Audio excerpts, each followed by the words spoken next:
Okay, तो हम board question कर रहे हैं जो कि CBSE 2024 और 2023 दोनों में पूछा गया है। ये क्वेश्चन अरिथमेटिक प्रोग्रेशन में से है।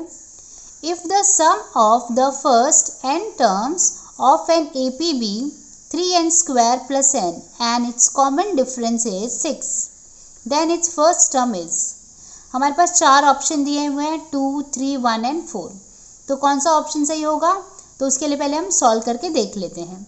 तो देखो हमें इन्फॉर्मेशन क्या दी हुई है, sum of the first n term मतलब Sn कितना दिया हुआ है 3n square plus n, right, 3n square plus n and it's common difference is 6, मतलब d मालूम है कितना है 6 है।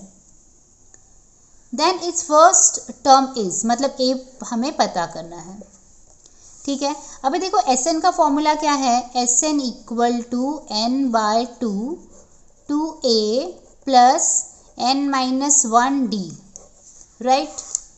अच्छा, अभी यहाँ पर Sn का वैल्यू तो मालूम है पहले से क्या है 3n स्क्वायर प्लस n, तो चलो रख देते हैं।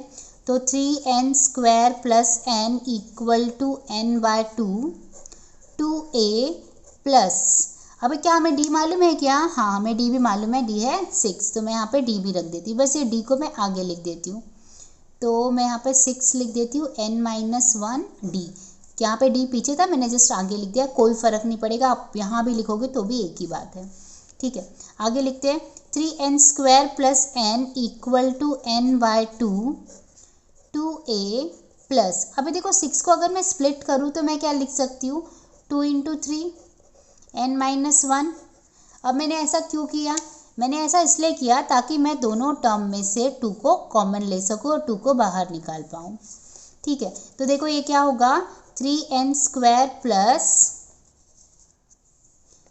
n equal to n by 2 into 2, क्या किया मैंने 2 को कॉमन ले लिया, यहाँ से भी 2 बाहर निकाल लिया, यहाँ से भी 2 बाहर निकाल लिया, तो यहाँ पर सिर्फ a बच जाएगा और यहाँ पर 3n माइनस 1 ब्रैकेट क्लोज्ड। फिर क्या होगा 3n square plus n equal to, देखो 2 कैंसिल हो गया, अब हमारे पास सिर्फ n बचा, तो a प्लस 3n माइनस 1, ठीक है।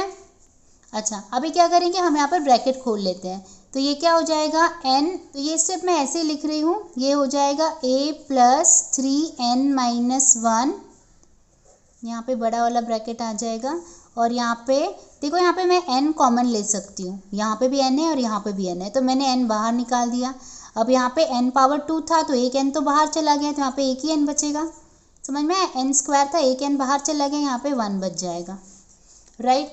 अब हम क्या देख पा रहे हैं, यहाँ भी n है, यहाँ भी n है, तो n कैंसिल हो जाएगा, हमें क्या मिलेगा, हमें मिलेगा 3n plus 1 equal to a plus, अभी मैं ब्रैकेट ओपन करी तो 3 इंटू n क्या हो जाएगा 3n माइनस 3 हो जाएगा, देखो 3n यहाँ भी 3n यहाँ भी कैंसिल हो जाएगा, हमारे पास क्या बचा 1 इक्वल टू a माइनस 3, तो यहाँ से हमें a क्या मिल जाएगा, ये माइनस 3 1 के पास जाएगा, तो ये हो जाएगा 1 प्लस 3 जो कि बन जाएगा 4।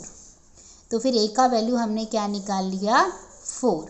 चलिए अब ऑप्शन देख लेते हैं, क्या a का वैल्यू 4 दिया है ऑप्शन में, तो ये रहा हमारा ऑप्शन, तो यस हमारे पास ऑप्शन नंबर डी जो है वो a का वैल्यू 4 दिखा रहा है, तो हम लिख देते हैं आंसर D 4, ठीक है।